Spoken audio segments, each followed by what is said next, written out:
ಒಕ್ಕಲಿಗರ ಸಂಘದಲ್ಲಿ ಅವ್ಯವಹಾರದ ಆರೋಪ ಕೇಳಿಬಂದಿದೆ. ಉಮಾಪತಿ ಗೌಡ ಮತ್ತು ಕೋನಪ್ಪ ರೆಡ್ಡಿ ವಿರುದ್ಧ ಸಂಘದ ಅಧ್ಯಕ್ಷ ಶ್ರೀನಿವಾಸ್ ಆರೋಪ ಮಾಡಿದ್ದಾರೆ.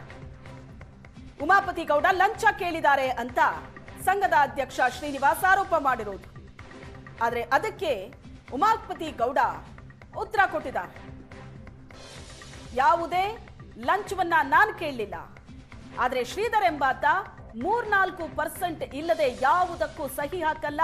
ನನ್ನ ಬಳಿನೇ 12.5 ಲಕ್ಷ ದುಡ್ಡು ತಗೊಂಡಿದ್ದಾರೆ, ದಾಖಲೆ ಇದೆ ನನ್ನ ಹತ್ರ ಅಂತ ಹೇಳ್ತಿದ್ದಾರೆ. ಪಕ್ಕ ಉಮಾಪತಿ ಶ್ರೀನಿವಾಸ್ ಗೌಡ ಅವರಿದ್ದಾರೆ, ಅವ್ರನ್ನ ಮಾತಾಡಿಸ್ತೇನೆ.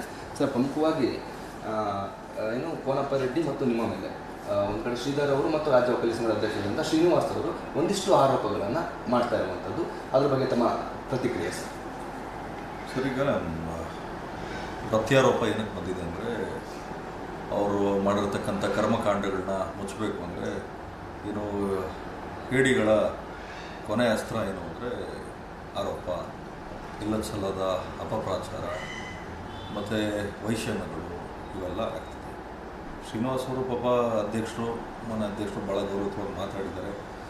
ಆಮೇಲೆ ಪ್ರತಿ ಮೀಟಿಂಗಲ್ಲೂ ಅಷ್ಟೇ ಭಾಳ ಅದ್ಭುತವಾಗಿ ಎಲ್ಲರನ್ನೂ ಕನ್ಸಿಡ್ರೇಷನ್ಗೆ ತೊಗೊಂಡು ಮಾತಾಡ್ತಾರೆ.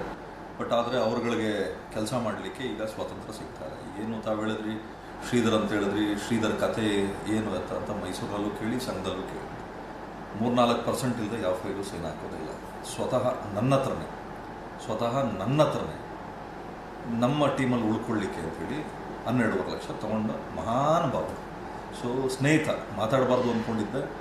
ಆತನೇ ನನಗೆ ಮೆಸೇಜ್ ಮಾಡ್ತಾರೆ. ಮೆಸೇಜ್ ಮಾಡಿ, ಬ್ರದರ್ ಇಲ್ಲಿಗೆ ನಿಲ್ಲಿಸ್ಬಿಡೋಣ, ಇದು ಒಳ್ಳೆ ಬೆಳವಣಿಗೆ ಎಲ್ಲ ಆಯಿತು ಬ್ರದರ್, ಆಗಲಿ, ನೀನು ನನಗೆ ಸ್ನೇಹಿತ, ನೀನು ಹೇಳಿದ್ರೆ ನಿನ್ನ ಮಾತಿಗೆ ನಾನು ಗೌರವ ಕೊಡ್ತೀನಿ ಅಂತೇಳಿ ನಿಲ್ಲಿಸ್ತೀನಿ. ಮತ್ತೇನೋ ಒಂದಷ್ಟು ಮಾಧ್ಯಮಗಳು ಕೇಳಿದಾಗ ಭಾಳ ವ್ಯಂಗ್ಯವಾಗಿ ಮಾತಾಡಿರೋದು ನಾನು ನೋಡಿದೆ. ಮಾನ್ಯ ಶ್ರೀಧರ್ ಅವರಿಗೆ ನಾನು ಹೇಳಲಿಕ್ಕೆ ಬಯಸೋದಿಷ್ಟೇ, ಪಬ್ಲಿಸಿಟಿ ಅಂತ ಬಂದರೆ ಸಿನಿಮಾ ಇರ್ಬೋದು ಅಥವಾ ನನ್ನ ವೈಯಕ್ತಿಕ ಇರ್ಬೋದು, ನಾನು ಯಾವ್ದ್ರಲ್ಲಿ ಮಾಡಬೇಕು ಯಾವ್ದ್ರಲ್ಲಿ ಮಾಡಬಾರ್ದು ಅನ್ನೋದು ನನಗೆ ಆ ಪರಿಜ್ಞಾನ ನನಗಿದೆ. ಈಗ ಕೊಡೋ ವಿಚಾರ ತೊಗೊಳ್ಳೋ ವಿಚಾರ ಅಂತ ಬಂದಾಗ ನಮ್ಮದು ಕೊಡೋ ಕೈ, ಅವ್ರದ್ದು ಶ್ರೀಧರ್ದು ತೊಗೊಳ್ಳೋ ಕೈ. ಸೊ ಹಂಗಾಗಿ ಶ್ರೀಧರ್ಗೆ ತೊಗೊಳೋದು ಮಾತ್ರ ಗೊತ್ತಿದೆ, ಕೊಡೋದು ಗೊತ್ತಿಲ್ಲ. ತಾವು ದಾಖಲೆ ಕೇಳಿದ್ರಿ ಸನ್ಮಾನ್ಯ ಶ್ರೀಧರ್ ಅವರೇ, ಇದು ನಮ್ಮ ತಾಯಿ ಬರೆದುಕೊಟ್ಟಂಥ ಏನು ದಾನ ಪತ್ರ, ಇದರಲ್ಲಿ ನಂದು ಕನ್ಸರ್ನಿಂಗ್ ವಿಟ್ನೆಸ್ ಇದೆ. ಈಗ ತಾವು ನೋಡಿದ್ರು ಕೂಡ ಆ ಜಾಗ ಏನಿಲ್ಲ ಅಂದ್ರೂ ಒಂದು 25-26 ಸಾವಿರ ರೂಪಾಯಿ ಬೆಲೆ ಬೀಳ್ತದೆ. ಸೊ ನಾವು ಕೊಟ್ಟಿದ್ದೀವಿ ಅಂತ ದೊಡ್ಡಸ್ಗೆ ಹೇಳ್ತಾ ಇಲ್ಲ. ಏನಕ್ಕೆ ಹೇಳಿದೆ ಅಂದರೆ, ನನ್ನ ಮೇಲೆ ಆರೋಪ ಬಂದಾಗ, ಉಮಾಪತಿ ಏನೋ ಕಿಕ್ ಬ್ಯಾಕ್ ತೊಗೊಂಡ್ರು ಅಂತ ಆರೋಪ ಬಂದಾಗ ಅದಕ್ಕೆ ನಾನು ಬಳಸಿರ್ತಕ್ಕಂಥ ಏನು ಮಾತು ನೋಡಿ. ಇಲ್ಲಿ ಕನ್ಸರ್ನಿಂಗ್ ವಿಟ್ನೆಸ್ಸಲ್ಲಿ ಉಮಾಪತಿ ಶ್ರೀನಿವಾಸ್ ಗೌಡ, ಯಾರು ನಮ್ಮ ತಾಯಿ ನಿರ್ಮಲ, ನಾನು ಇಬ್ಬರು 2017ರಲ್ಲೇ ಯಾವ ಚುನಾವಣೆನೂ ಇಲ್ಲ, ಆಗ ಯಾವ ಏನು ಲೆಕ್ಕಾಚಾರನೂ ಇಲ್ಲ. ಆಗ್ತಾನೆ ನಮ್ಮದು ಸಿನಿಮಾ ಹೆಬ್ಬುಲಿ ಸಿನಿಮಾ ರಿಲೀಸ್ ಆಗಿತ್ತು. ಒಂದು ಒಕ್ಕಲಿಗರ ಸಮಾವೇಶ ನಡೀತದೆ. ಒಕ್ಕಲಿಗರ ಸಮಾವೇಶದಲ್ಲಿ ಅನ್ಯ ಜಾತಿಯವ್ರ ಹತ್ರ ಇವರು ನಮಗೇನಾದರೂ ಒಂದು ಕೊಡಿ ಅಂತ ಕೇಳ್ತಾರೆ. ನಾನು ಅಲ್ಲಿ ಬೇಜಾರು ಮಾಡ್ಕೊತೇನೆ ರೀ, ಈ ಕಾರ್ಯಕ್ರಮಕ್ಕೆ 50-60 ಲಕ್ಷ ಖರ್ಚು ಮಾಡಿದ್ದೀವಿ, ಯಾಕೆ ಇನ್ನೊಬ್ಬರ ಹತ್ರ ಕೇಳ್ತೀರಿ? ಆಯಿತು, ನಂದಿದೆ ಅಂತೇಳಿ ನಮ್ಮ ತಾಯಿ ಕೇಳ್ತೀನಿ, ಆಯ್ತಪ್ಪ ಕೊಡೋಣ, ಸಮುದಾಯದ ಉದ್ಧಾರಕ್ಕೆ ಆದರೆ ಯಾಕೆ ಬಿಡಬೇಕು ಅಂತೇಳಿ ಸಮುದಾಯಕ್ಕೆ ನಾವು ಬರೆದುಕೊಟ್ಟ ಏನು ಗಿಫ್ಟ್ ಇದ್ದೀವಿ.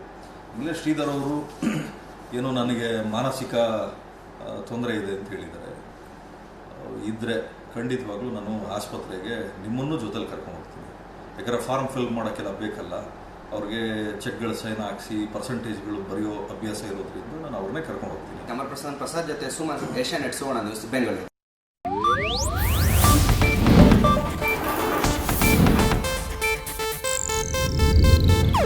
ಇದು ಏಷ್ಯಾನೆಟ್ ನ್ಯೂಸ್ ನೆಟ್ವರ್ಕ್ ಪ್ರಸ್ತುತಿ.